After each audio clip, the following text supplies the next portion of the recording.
आज का हमारा टॉपिक है 4 डिफरेंट स्पीसीज कंसेप्ट। ये जो टॉपिक है वो मैंने mainly ecology and evolution unit से लिया है। कोई भी ऐसा एग्जाम हो जिसमें कि इकोलॉजी एंड इवोल्यूशन पूछा जाता हो, जैसे कि हो गया that is your CSI NET, BARC, GATE, उन सारे एग्जाम्स के लिए पर्टिकुलर टॉपिक इंपॉर्टेंट रहेगा, क्योंकि ये टॉपिक मेनली स्पीसीज के कंसेप्ट के बारे में बताता है कि कितने टाइप के कंसेप्ट मेनली वैलिड वैलिडेशन उनको दिया गया, कितने टाइप के कंसेप्ट को कंसिडरेशन दिया जाता है for defining any kind of species. तो सबसे पहले मैं आपको बताना चाहूंगी, ऑल्दो ये वीडियो में मैं 4 टाइप ऑफ स्पीसीज के बारे में बात करने वाली हूँ, लेकिन अभी तक टोटल 20 स्पीसीज कंसेप्ट को डिफाइन किया जा चुका है, डायरेक्टली इनडायरेक्टली, छोटे मोटे तरीके से, कुछ मेगा ड्रॉबैक के साथ, कुछ एडवांटेज के साथ, इस तरीके से करके total more than 20 species concept को डिफाइन किया जा चुका है। लेकिन सभी स्पीसीज कंसेप्ट के एडवांटेज एंड डिसएडवांटेज होते हैं, ठीक है। तो इस पर्टिकुलर वीडियो में हम देखेंगे कि स्पीसीज क्या होती है। तो सबसे पहले आज के टाइम में जब जिस स्पीसीज कंसेप्ट को हम लेकर चलते हैं, जब भी कोई स्पीसीज कहता है तो उसके दिमाग में किसकी बात आती है वो मैं आपको पहले बता देती हूँ। तो स्पीसीज हम ऐसा मानते हैं कि एक ग्रुप ऑफ पॉपुलेशन, यानी पॉपुलेशन का पूरा ग्रुप है जहां पे एक इंडिविजुअल्स सेम स्पीसीज से बिलोंग करके रहते हैं और आपस में इंटरब्रीड करते हैं। तो एक ऐसा पॉपुलेशन जिसमें ग्रुप ऑफ इंडिविजुअल मिलकर आपस में इंटरब्रीड करते हैं और फर्टाइल ऑफस्प्रिंग को जन्म देते हैं, उसे हम कहते हैं they are belonging from the same species और रिलेटेड स्पीसीज। ये हो गया एक नॉर्मल कंसेप्ट, जो कभी भी स्पीसीज की बात आती है तो हम यही कंसेप्ट इस्तेमाल करते हैं। समहाउ ये कंसेप्ट जो है इसको एक नाम दिया गया जिसके बारे में हम बात करेंगे। लेकिन ये 20 स्पीसीज कंसेप्ट में से टोटल 4 ऐसे हैं जिसको कि थोड़ा सा ज्यादा लाइमलाइट मिला है, और इन्हीं 4 के बारे में हम बात करेंगे। ये 4 है, that is biological species concept, phylogenetic species concept, evolutionary species concept and ecological species concept. आज का जो हमारा टॉपिक होगा वो होगा ये। आने वाले वीडियो में मैं बाकी तीनों को भी डिफाइन करूंगी 1 बाय 1 करके। तो पहला आज का हमारा टॉपिक होगा what is biological species concept.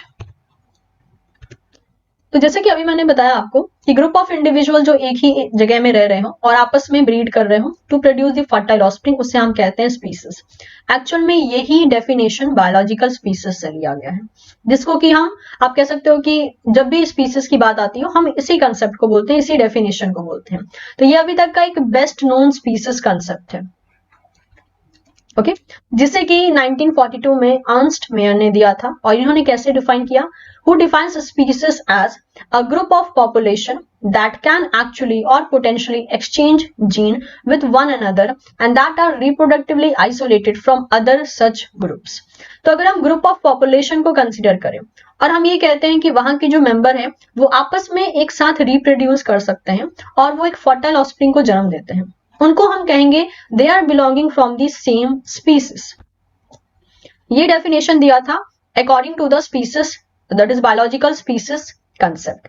और ये जो पॉपुलेशन होगी जो आपस में ब्रीड कर रही है वो बाकी पॉपुलेशन से अलग रहेगी, जो कि डिफरेंट स्पीसीज कहलाएंगे, ठीक है। जैसे मान लीजिए ये एक एरिया है, ये स्पीसीज 1 है और ये एक एरिया जिसको कि हमने स्पीसीज 2 डिक्लेयर कर दिया, ये इस पॉपुलेशन से बिलोंग नहीं करता, तो बोला ये जाएगा कि ये आपस में इंटरब्रीड नहीं कर सकते because they are not the same species. तो रिलेटेड स्पीसीज आपस में ब्रीड कर सकते हैं, अनरिलेटेड स्पीसीज या डिफरेंट स्पीसीज आपस में ब्रीड नहीं कर सकते। ये कहना था बायोलॉजिकल स्पीसीज कंसेप्ट का। इनफैक्ट ये कंसेप्ट हमें बहुत हेल्प करता है, क्योंकि जब भी बात आती है मॉर्फोलॉजिकली सिमिलर स्पीसीज को डिफाइन करने की, मॉर्फोलॉजिकली सिमिलर मतलब ऐसे स्पीसीज जो कि देखने में एक जैसे लग रहे हैं लेकिन अलग अलग एरिया में है और रिप्रोडक्टिवली आइसोलेटेड है। What is the meaning of reproductively isolated? Reproductively isolated होने का मतलब है वो आपस में कभी ब्रीड नहीं करेंगे, मतलब they will not reproduce with each other। Example को लेकर थोड़ा समझने की कोशिश करते हैं। आपके सामने मैंने 2 फ्रॉग को रखा है, एक का नाम है नॉर्दर्न लेपर्ड फ्रॉग एंड दूसरा है southern leopard frog. Both are different species, ठीक है, यहाँ पे आप नाम देख सकते हैं तो समझ में आएगा बोथ आर डिफरेंट स्पीसीज। तो ये कभी भी एक दूसरे के साथ रिप्रोडक्शन नहीं करेंगे, लेकिन अगर इनको ध्यान से आप देखें तो ये देखने में तो एक जैसे ही हैं। अगर इन दोनों को एक जगह पे रख दिया जाए तो आप तो शायद कंफ्यूज हो जाओगे और बोलोगे कि शायद ये सेम स्पीसीज से बिलोंग करते हैं because they are having the same morphological character. लेकिन एक्चुअल में ऐसा नहीं है, they are belonging from the different species. तो वो रिप्रोडक्टिवली आइसोलेटेड स्पीसीज है और वो आपस में ब्रीड नहीं कर सकते हैं। और मॉर्फोलॉजी सिमिलर होने के बावजूद हम बायोलॉजिकल स्पीसीज कंसेप्ट को लेकर इन दोनों को हमने क्या कर दिया, डिस्टिंग्विश कर दिया और कह दिया कि भाई ये जो है कोई और स्पीसीज है और ये कोई और स्पीसीज है। ये एक एडवांटेज हमें मिलता है जब हम बायोलॉजिकल स्पीसीज कंसेप्ट को डील करते हैं। तो कुछ एक आध एक्सेप्शन है, जैसे कि डिफरेंट स्पीसीज को, पहली बात तो ये वो आपस में ब्रीड नहीं करेंगे, पहला, ठीक है। बट देयर इज एक्सेप्शन कि मान लो उनको ब्रीड करने का मौका मिल गया, उन्होंने ब्रीडिंग कर मतलब कि ब्रीड कर भी लिया, मतलब आपस में रिप्रोड्यूस कर भी लिया, तो there is a highest chances कि उनसे होने वाला जो ऑफस्प्रिंग होगा वो स्टेराइल होगा, मतलब वो फर्टाइल नहीं होगा, वो अपनी प्रोजेनी नहीं प्रोड्यूस कर पाएगा। तो ऐसा देखा जाता है, इसको एक्सेप्शनल केस के फॉर्म में हम डील करते हैं कि अगर इन केस कोई डिफरेंट स्पीसीज आपस में रिप्रोड्यूस भी कर लिए तो भी उनका जो ऑफस्प्रिंग होगा वो फर्टाइल कंसीडर नहीं किया जाएगा। तो इतना कुछ मतलब इतने अच्छे से एक्सप्लेन करने के बावजूद बायोलॉजिकल स्पीसीज कंसेप्ट का यहाँ पे दैट इज 3 डिसएडवांटेज भी चला आया, ठीक है, जिसे अभी तक जो है हम डील करते हैं। पहला डिसएडवांटेज क्या था कि स्पीसीज का मतलब स्पीसिएशन का जो इवेंट था कि अलग अलग स्पीसीज कैसे बन गए। जैसे कि अगर आप देखोगे तो यहाँ पे दोनों देखने में एक जैसे हैं, लेकिन अभी भी इस चीज की अवेलेबिलिटी नहीं है कि एक्चुअल में इनके पीछे ऐसा क्या मैकेनिज्म था कि सिमिलर होने के बावजूद ये अलग अलग एरिया में पाए जाते हैं और रिप्रोडक्टिवली आइसोलेटेड है। यानी मैकेनिज्म क्या था, किसने काम किया, कौन से फोर्स ने इनके पीछे काम किया। सो the first, it has been noted that for many species with widely separated range, we have no idea if the reproductive isolation is by the distance only or whether there is some species isolating mechanism। यानी हमारे पास कोई clue नहीं है, make sure ये सभी के लिए नहीं है, मैनी बोला है, नॉट ऑल बोला है, ठीक है, नॉट ऑल नहीं है यहाँ पे, मैनी बोला है, यानी काफी स्पीसीज के लिए, लेकिन सभी स्पीसीज के लिए ऐसा नहीं है। तो बोला ये गया कि काफी ऐसे स्पीसीज हैं जिनका आज के टाइम में रिप्रोडक्टिव आइसोलेशन हो गया। रिप्रोडक्टिव आइसोलेशन का मतलब होता है एक ढंग से उनको अलग कर देना या उनका अलग हो जाना, और इस ढंग से अलग हो जाना कि कभी भी वो आपस में रिप्रोड्यूस नहीं कर सकते हैं।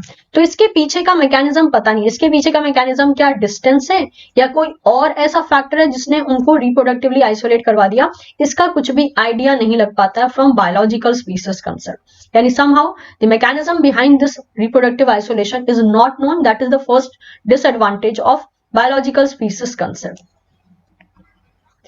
सेकेंड डिसएडवांटेज क्या लिया गया, सेकेंड डिसएडवांटेज में प्लांट्स में देखा गया।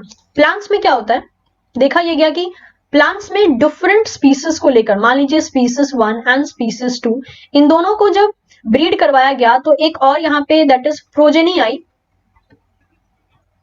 जो कि वाइबल थी, मतलब विच कैन रिप्रोड्यूस। तो यहां तो मिसलीड कर गया ये डेफिनेशन। अभी हमने कहा कि अगर उनका, पहली बात तो ये उनके बीच में रिप्रोडक्शन नहीं होगा डिफरेंट स्पीसीज के बीच में, ये डिफरेंट स्पीसीज है, ये भी डिफरेंट स्पीसीज है, तो पहला ही डेफिनेशन इसने क्या कर दिया, झूठा कर दिया, दैट इज आप कह सकते हो मिसलीड कर दिया। इन्होंने रिप्रोडक्शन भी किया, और दूसरी बात ये कि प्रोजेनी जब प्रोड्यूस हुई तो वो वाइबल भी थी, यानी फर्टाइल भी थी, और अभी मैंने बताया कि फर्टाइल नहीं होंगे। तो प्लांट के स्पीसीज में, कुछ प्लांट स्पीसीज में ये वाला केस देखा गया। The hybrid often form when the parent from the two different species are crossed with each other and the resultant viable progeny develop। और वाइबल प्रोजेनी भी मिल रहा है, मतलब ये आगे चल के किसी और के साथ भी रिप्रोड्यूस कर सकता है। तो यहाँ पे ये जो डेफिनेशन था हमारा बायोलॉजिकल स्पीसीज कंसेप्ट का, वो थोड़ा मिसलीड कर गया। और ये अभी भी देखा जाता है, मेनली जब प्लॉइडी कंडीशन हमें प्लांट में देखने को मिलता है तो वहां पे वाइबल ऑफस्प्रिंग्स देखने को मिलते हैं।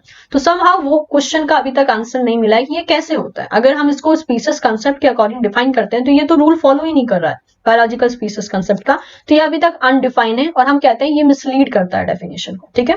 ये था सेकंड डिसएडवांटेज। थर्ड क्या था कि biological species concept it is not applicable for asexually reproducing species.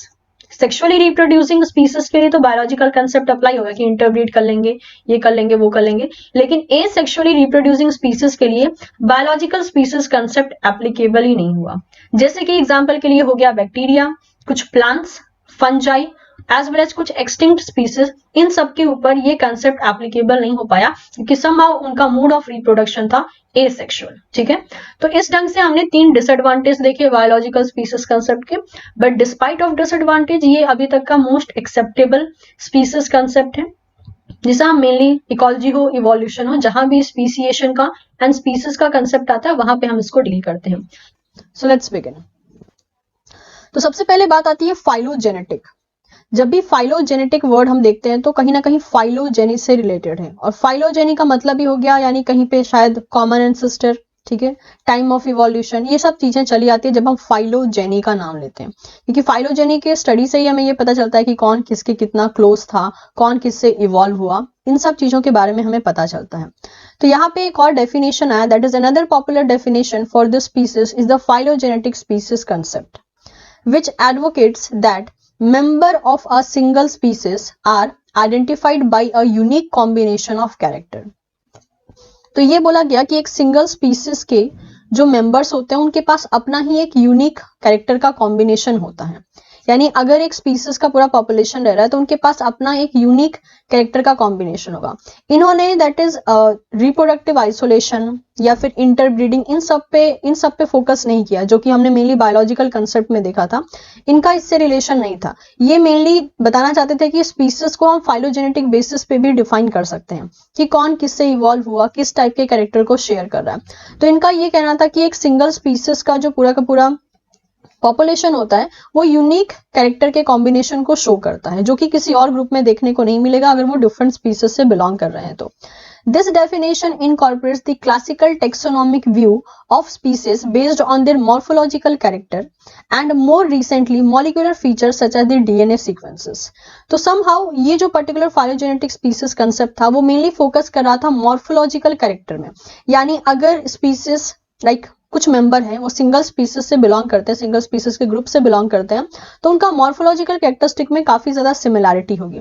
साथ ही साथ कुछ एक आध फीचर्स उनके डीएनए सीक्वेंसेस में भी देखे जाएंगे। यानी अगर हमें फाइलोजेनेटिक बेसिस पे स्पीसीज को डिफाइन करना है तो हमें कौन से पैरामीटर को लेना पड़ेगा, उनके मॉर्फोलॉजिकल कैरेक्टर को लेना पड़ेगा और डीएनए सीक्वेंसेस को देखना पड़ेगा। उसको देखकर हम बता सकते हैं कि यस, जिनको हम देख रहे हैं वो दैट इज सेम स्पीसीज से बिलोंग करते हैं या डिफरेंट स्पीसीज से बिलोंग करते हैं। Group whose members are descendants from the common ancestor and who all possess a combination of certain defining और डिराइव्ड और trait, this concept define a species as a group having a shared और unique evolutionary history. तो अगर कुछ member मान लीजिए common ancestor से evolve हुए हैं, तो अगर ये कॉमन सिस्टर से इवॉल्व हुए हैं तो दैट इज वेरी ऑब्वियस दोनों के पास जो है सेम टाइप के मॉर्फोलॉजी होगी एज वेल एज कुछ ट्रेट या कैरेक्टर होंगे। अब वो जो कैरेक्टर है उन्होंने कॉमन सिस्टर से भी लिया हो सकता है या फिर कॉमन सिस्टर डायरेक्टली शेयर भी किया हुआ हो सकता है। तो बोला गया कि इस कैरेक्टरिस्टिक के बेसिस पे अगर वो ऑर्गेनिज्म कॉमन सिस्टर से इवॉल्व हुआ है तो हम उनको इसी बेसिस पे डिफाइन करेंगे कि दे आर फाइलोजेनेटिकली रिलेटेड और उनको हम एक सिंगल स्पीसीज के फॉर्म में प्रेजेंट कर पाएंगे। This concept defines a species as a group having a shared and unique evolutionary history।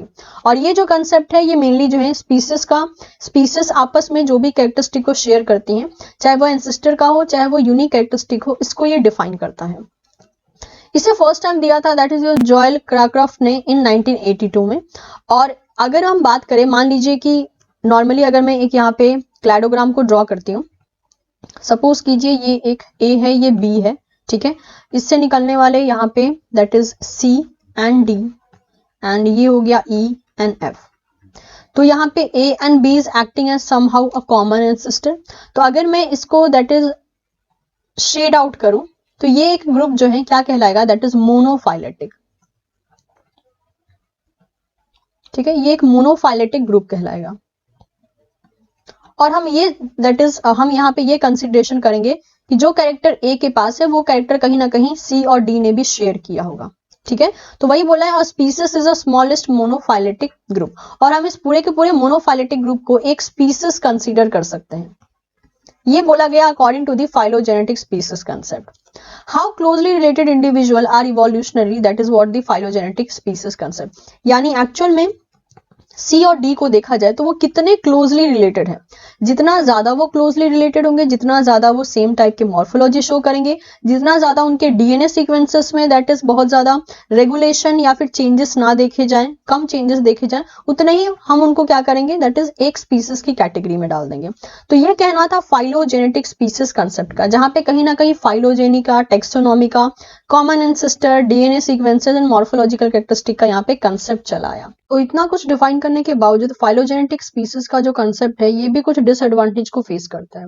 वो डिसएडवांटेज क्या है कि इस पर्टिकुलर कंसेप्ट से इसमें एक ये कमी देखी गई कि एक्चुअल में कितना डिफरेंस जरूरी है कि हम किसी पॉपुलेशन को एक पॉपुलेशंस के अगर हम कुछ पॉपुलेशन ले तो उनके बीच में कितना डिफरेंस जरूरी है ताकि हम उसे एक स्पीसीज कह सके। यस, ये एक अलग स्पीसीज है, ये एक अलग स्पीसीज है, मतलब कि डिफरेंस की लिमिट नहीं बताएगी कि कितना डिफरेंस चाहिए ताकि हम अलग अलग स्पीसीज कह सके दो पॉपुलेशन को। एग्जाम्पल के लिए अगर देखना जाए तो जो कॉटन माउस होते हैं, जो कि फिलहाल में 6 फॉर्मल सब स्पीसीज के फॉर्म में प्रेजेंट हैं, तो उसको हम एक स्पीसीज की कैटेगरी में रखें या अलग अलग स्पीसीज की कैटेगरी में रखें, उसका भी कंफ्यूजन चलता है, जबकि वो सब स्पीसीज ही है, मतलब स्पीसीज का ही एक आप कह सकते हैं एक टाइप के स्पीसीज है जो कि मेन स्पीसीज से ही ओरिजिनेट हुए हैं। तो समहाउ ये एक लिमिटेशन है जिसको कि आप कह सकते हो ओवरकम नहीं कर पाया फाइलोजेनेटिक कंसेप्ट, स्पीसीज कंसेप्ट, जिसमें कि वो मेनली ये बताने में फेल हो गया कि एक्चुअल में कितना डिफरेंसेस जरूरी होता है ताकि हम दो पॉपुलेशन को अलग अलग स्पीसीज कहें या फिर उनको एक ही स्पीसीज के अंडर में रखें। तो ये कंसेप्ट था regarding the phylogenetic species concept. एक क्वेश्चन आया है CSIR नेट में, हम इसे भी देख लेते हैं। क्वेश्चन में बोल के रखा है यहाँ पे, which species concept utilises the morphological and molecular character to distinguish between the species. ऐसा कौन सा यहाँ पे कंसेप्ट है जो कि that is morphological and molecular basis पे स्पीसीज को डिस्टिंग्विश करने में काम करता है। तो देखिए, सबसे पहले अगर हम बात करें इवोल्यूशनरी, तो वेरी ऑब्वियस इवोल्यूशन से रिलेटेड होगा। बायोलॉजिकल में पढ़ा चुकी हूँ जो कि मेनली रिप्रोडक्टिव आइसोलेशन के साथ डील करता है। इकोलॉजिकल समहाउ इकोलॉजी या इकोसिस्टम से ही रिलेटेड होगा, ऑल्दो हम धीरे धीरे करके अगले वीडियो में इवोल्यूशनरी एंड बायोलॉजिकल भी देखेंगे। लेकिन एक होता है ना कि किसी भी वर्ड को आप सुनो तो दिमाग में थोड़ा तो कंसेप्ट आता है कि इवोल्यूशनरी बोला है तो इवोल्यूशन से कुछ रिलेटेड होगा, बायोलॉजिकल यानी हम ऑलरेडी पढ़ चुके हैं कि रिप्रोडक्टिव आइसोलेशन से होगा, इकोलॉजिकल यानी कुछ इकोसिस्टम से होगा, लास्ट बच गया हमारे पास फाइलोजेनेटिक। तो फाइलोजेनेटिक का हम ऑलरेडी देख चुके हैं कि ये मॉर्फोलॉजिकल बेसिस पे काम करता है एंड डीएनए सीक्वेंसेस के बेसिस पे काम करता है। तो डीएनए सीक्वेंसेस को इन्होंने यहाँ पे मॉलिक्यूलर कैरेक्टर के बेसिस पे रखा है। तो यहाँ पे अगर आप ये स्टेटमेंट देखेंगे जो कि मैंने यहाँ पे हाईलाइट किया था, see this morphological characteristic and molecular features such as the DNA sequences, इन दो वर्ड का इस्तेमाल करके इस क्वेश्चन को बनाया गया है। So very sure our answer is fourth. Biological species concept and phylogenetic species concept आज का हमारा टॉपिक है, that is third one and the fourth one. ठीक है, आज हम थर्ड एंड फोर्थ टाइप के स्पीसीज के बारे में डील करेंगे जिसका नाम है evolutionary species concept and ecological species concept. So let's begin. तो हमारा आज का टॉपिक है इवोल्यूशनरी स्पीसीज कंसेप्ट। इसका मतलब क्या होता है? So George Gaylord Simpson, that is in 1961, proposed the evolutionary species concept, whereby a species is distinct from other lineage if it has its own evolutionary tendency and the historical fate. यानी यहाँ पर evolutionary species concept का meaning यहाँ क्या बता रहा है कि जो एक evolutionary group होता है जिसके पीछे जो है बहुत सी चीजों पे बेस्ड होकर सिमिलैरिटीज देखी जाती है, एंसेस्टर देखे जाते हैं, तो सेम टाइप के इवोल्यूशनरी ग्रुप को हम इवोल्यूशनरी स्पीसीज कंसेप्ट के केसेस में देखते हैं और हम उनको इवोल्यूशनरी तरीके से एक स्पीसीज कंसीडर करते हैं। इसलिए यहाँ पे सेकेंड लाइन में मेंशन होकर रखा है कि दे आर इवोल्यूशनरी ग्रुप, जो कि एक साथ वहां पे इवॉल्व हो रहे हैं। साथ ही साथ एक और डेफिनेशन देखना चाहें just for the better clarity, बोला है अ lineage which can be an ancestral descendant sequence of population evolving separately from the other and with its own unitary evolutionary role and tendency। यानी यहाँ पे ये कहना चाहते हैं कि एक ग्रुप ऑफ मेंबर जो हुए या फिर पॉपुलेशन हुए जो कि एक एंसेस्टर से डिसेंड्स होके, यानी डिसेंडेंट उनके कहलाते हैं, जो उनके हम मेनली बोलते हैं वंशज। ठीक है, तो एक दैट इज एंसेस्टर से वो इवॉल्व होके जो डिसेंड्स हो रहे हैं, जो डिसेंडेंट्स आगे बढ़ रहे हैं, और वो डिसेंडेंट्स के पास सिमिलर टाइप के कैरेक्टर होंगे as compare to the other such evolutionary group, तो उनको हम एक स्पीसीज कहेंगे on the basis of evolutionary tendency and historical fate. ये मीनिंग हुआ इवोल्यूशनरी स्पीसीज कंसेप्ट का।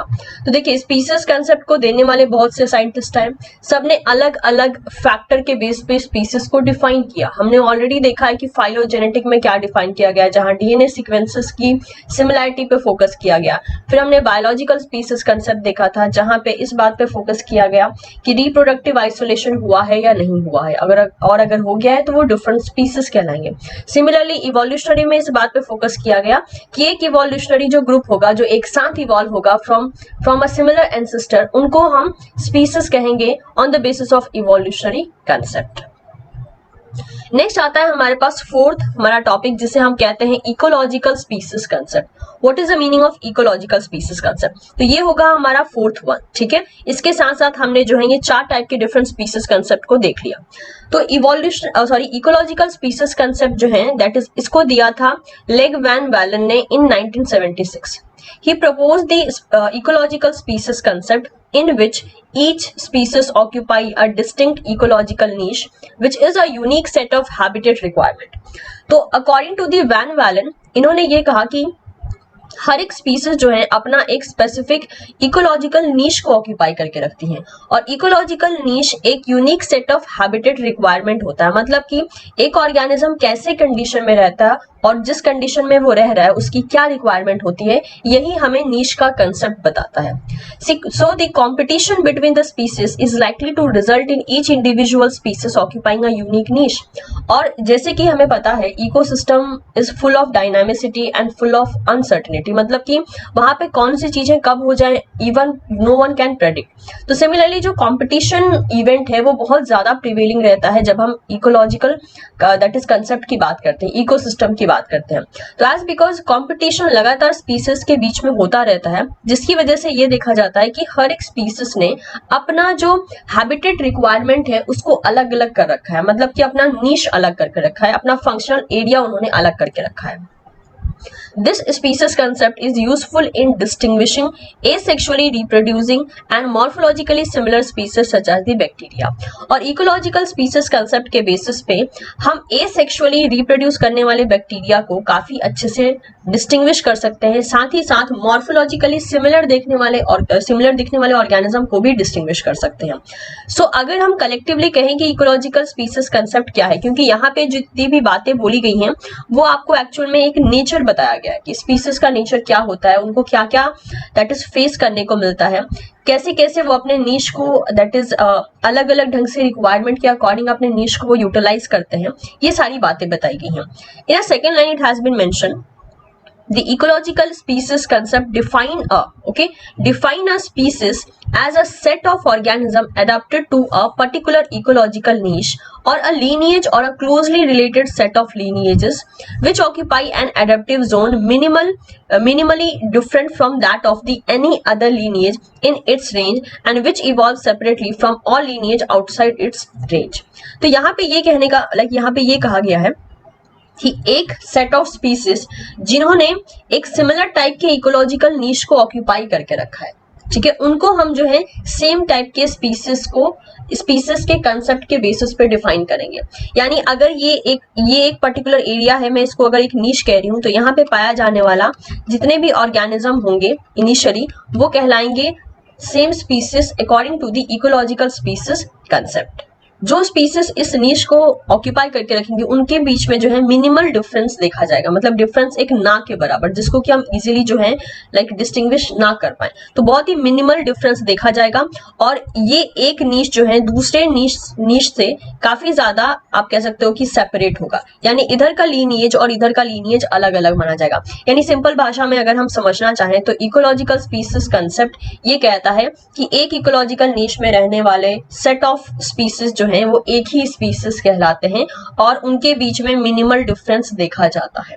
ये था concept regarding the ecological species concept. Now we are having few questions, कुछ क्वेश्चंस सीएसआईआर में पूछे गए हैं, एक बार हम उन क्वेश्चन को सॉल्व करके देखते हैं, क्योंकि अभी जो है फिलहाल में मैंने ये चारों कंसेप्ट आपको डील करवा दिया है एंड 2014 में टोटल 2 क्वेश्चन पूछे गए थे इस एरिया से। और इन केस आपको पता ना हो तो मैं बता दूं आपको कि ये जो टॉपिक है दैट इज स्पीसीज कंसेप्ट, ये आपके इवोल्यूशन के पोर्शन का भी इवोल्यूशन के पोर्शन में भी ये टॉपिक इंक्लूड होता है। साथ ही साथ जो डाइवर्सिटी वाली यूनिट है that is the unit number 9, ये रही यूनिट नंबर 9 एंड ये रहा यूनिट नंबर 11, तो दोनों ही यूनिट में ये टॉपिक कॉमन पाया जाता है, ठीक है। तो इसीलिए जो है यहाँ से क्वेश्चन आने के चांसेस रहते हैं, बट अभी तक बहुत ज्यादा क्वेश्चन नहीं आए, लेकिन एटलीस्ट 2 क्वेश्चन देखे गए हैं। सो लेट्स सॉल्व, देखते हैं वो क्वेश्चन क्या है। ओके, बट उससे पहले मैं आपका एक क्विक रिवीजन करवा देना चाहती हूँ कि मैंने 4 स्पीसीज जो कंसेप्ट बताए हैं उसका मीनिंग क्या है, एकदम ही क्विक तरीके से हम रिवाइज करेंगे। पहला स्पीसीज कंसेप्ट हमने देखा था that is the biological species concept. What is the meaning of biological species concept? Species are separated if they are unable to interbreed and produce fertile offspring. Species को अगर हम separate out कर देते हैं तो वो आपस में ब्रीड नहीं कर सकते और फर्टाइल ऑफस्प्रिंग प्रोड्यूस नहीं कर सकते, और अगर वो एक साथ रहते हैं और वो आपस में ब्रीड कर रहे हैं, फर्टाइल ऑफस्प्रिंग प्रोड्यूस करें, तब हम उन्हें स्पीसीज कहते हैं। ये था बायोलॉजिकल स्पीसीज कंसेप्ट। सेकेंड हमने देखा था phylogenetic species concept. Difference in the physical characteristic, that is morphology, और molecular characteristic are ways to distinguish the species। यहाँ पे species को distinguish करने के लिए physical characteristic, जिसे कि हम morphological character भी कह सकते हैं, साथ ही साथ DNA के बेस पे रहने वाला characteristic यानी molecular characteristic के बेसिस पे, इन दोनों characteristic के बेसिस पे अगर हम किसी species को distinguish करते हैं तो उसे हम phylogenetic species concept कहेंगे। थर्ड हमने अभी जस्ट पढ़ा, that is evolutionary species concept। इसका मीनिंग क्या होता है? The phylogenetic tree and the analysis of ancestry serve to be to differentiate species। अगर हम phylogenetic tree और ancestor को स्टडी करें तो हम दो species के बीच में डिफरेंशिएट कर सकते हैं। और कैसे कर सकते हैं? क्योंकि जो ऑर्गेनिज्म लाइक एक एंसेस्टर से इवॉल्व हुए हैं उनमें सिमिलर कैरेक्टरिस्टिक देखा जाएगा, और जो दूसरे एंसेस्टर से इवॉल्व हुए हैं उनमें दूसरा कैरेक्टरिस्टिक देखा जाएगा। तो अगर हम दोनों ही दैट इज ग्रुप का phylogenetic ट्री और एंसेस्टर को स्टडी करें तो हमें दोनों ही स्पीसीज को हम आराम से डिस्टिंग्विश कर सकते हैं। थर्ड बोला गया है इकोलॉजिकल स्पीसीज कंसेप्ट, जिसका मीनिंग हुआ species separate based on their use of different ecological niche and there presence in different habitat and environment. तो हम यहाँ पे स्पीसीज को सेपरेट कर सकते हैं डिपेंडिंग कि वो कौन सा नीश शेयर कर रहे हैं। अगर वो एक ही नीश को शेयर कर रहे हैं तो हम कहते हैं कि वहां पे सेम टाइप के स्पीसीज हैं या क्लोजली रिलेटेड स्पीसीज हैं, और अगर वो डिफरेंट नीश को शेयर कर रहे हैं तो हम कहते हैं दोनों डिफरेंट स्पीसीज हैं। साथ ही साथ वो कैसे हैबिटेट में प्रेजेंट है और कैसे एनवायरनमेंट में प्रेजेंट है, इसको देखकर हम पता लगा सकते हैं। तो देखिए यहाँ पे सबसे बड़ा हिंट क्या होता है, बायोलॉजिकल में हम जो है बायोलॉजिकल बेसिस पे पता लगा रहे हैं कि हाँ वो रिप्रोड्यूस कर सकते हैं या नहीं कर सकते हैं। फाइलोजेनेटिक जो वर्ड होता है, फाइलोजेनेटिक का मतलब ही क्या होगा कि फाइलोजेनी से रिलेटेड, यानी जहां पे हम थोड़ी सी सिमिलैरिटी पे फोकस करते हैं। अब सिमिलैरिटी दो ही चीज पे ज्यादातर देखी जाती है, या तो उनकी मॉर्फोलॉजी या तो डीएनए सीक्वेंसेस। ठीक है, इवोल्यूशनरी में that is very obvious, evolution के बारे में बात किया जाता है, तो यहाँ पे भी फाइलोजेनेटिक ट्री आ जाएगी जो कि हमें इवोल्यूशन बताती है, साथ ही साथ एंसेस्टर का कंसेप्ट चला आता है। और इकोलॉजिकल में तो इकोलॉजी ही आ जा रही है, मतलब कि नीश के कंसेप्ट को लेके स्पीसीज के कंसेप्ट को दिखाया जा रहा है। तो ये चार डिफरेंट स्पीसीज कंसेप्ट थे। हिंट भी मैंने बता दिया कि आप इसको कैसे याद रख सकते हैं। इसको रटने जैसा लाइक कुछ भी नहीं है, क्योंकि यहाँ पे वर्ड जो है अपने आप में सारा मीनिंग बता रहे हैं। तो अगर हम एक क्वेश्चन ले यहाँ पे, तो ये क्वेश्चन जैसे कि मैंने बताया 2014 जून में पूछा गया है। क्वेश्चन है the 4 different species concept are given below. 4 species concept यहाँ पे देके रखा है, आपको बताना है कौन सा किस टाइप का स्पीसीज कंसेप्ट है और मैच करना है। It is somehow acting like a match the following only, but आपको यहाँ पे ढंग से बस पिक करना है ऑप्शन। पहला बोला है the species separate based on their use of different ecological niche and there presence in different habitat and environment. तो ये अभी हमने पढ़ा था कि ये किसके बारे में बात कर रहा है, ये इकोलॉजिकल नीश के बारे में बात कर रहा है, राइट। तो ये कौन सा स्पीसीज कंसेप्ट हो गया, that is ecological species concept हो गया। नेक्स्ट बी देखिए, डिफरेंस इन फिजिकल कैरेक्टरिस्टिक और the molecular characteristic are used to distinguish species. अगर फिजिकल कैरेक्टरिस्टिक के बारे में बोला है, मतलब मॉर्फोलॉजी के बारे में बोला है, एंड मॉलिक्यूलर कैरेक्टरिस्टिक के बारे में बोला है, तो ये कैसा हो गया, ये हो गया हमारा फाइलोजेनेटिक, फाइलोजेनी से डील कर रहा है, तो ये हो गया फाइलोजेनेटिक स्पीसीज कंसेप्ट। थर्ड देखिए, species are distinct if they are reproductively isolated. अगर स्पीसीज को रिप्रोडक्टिवली हमने आइसोलेट कर दिया तो अब वो डिस्टिंक्ट स्पीसीज हो गई, अलग अलग हो गए। तो यहाँ पे रिप्रोडक्शन पे फोकस किया जा रहा है, तो रिप्रोडक्शन पे फोकस करने वाला कौन सा कंसेप्ट होता है, बायोलॉजिकल होता है। And last is the phylogenetic species, phylogenetic tree and the analysis of ancestry, यानी ancestor के बारे में स्टडी किया जाएगा to distinguish और differentiate the species, जो कि कहलाएगा इवोल्यूशनरी स्पीसीज कंसेप्ट। अब स्टूडेंट क्या करेंगे ना कि देखिए यहाँ पे फाइलोजेनेटिक वर्ड ऐड किया है, तो जिनको पता नहीं होगा वो शायद इस डी वाले को फाइलोजेनेटिक स्पीसीज कंसेप्ट मान लेंगे। लेकिन आपको ये बात भी याद रखना है कि फाइलोजेनेटिक ट्री का स्टडी हम इवोल्यूशन को पता लगाने के लिए करते हैं, साथ ही साथ एंसेस्टर का कंसेप्ट भी हम इवोल्यूशन के केस में ही लेते हैं, that is why it is a evolutionary species concept. अब आप यहां से अगर मैच करना चाहें तो सेकंड ऑप्शन आपका मैच हो जाता है कि ए इकोलॉजिकल है, B phylogenetic, C biological and D is the evolutionary. तो इस ढंग से हमने यहाँ पे क्वेश्चन भी कर लिया। पिछले वीडियो में भी मैंने एक क्वेश्चन करके दिखाया था आपको, अभी तक यहाँ से 2 से 3 क्वेश्चन आए, जिनमें से 2 क्वेश्चन तो मैंने आपको खुद करवा दिया। तो आई होप ये जो लेक्चर था दैट इज टोटल 4 पार्ट में डिवाइडेड था, सॉरी 3 पार्ट में टोटल डिवाइडेड था। आई होप ये लेक्चर आपके लिए यूजफुल रहा होगा। Thank you so much for watching this video. Video पसंद आया हो तो इसे लाइक जरूर करें, एज वेल एज आप इसे अपने दोस्तों के साथ भी शेयर कर सकते हैं। And don't forget to subscribe teaching Pathshala for further more different videos regarding the CSIR NET। Thank you so much everyone.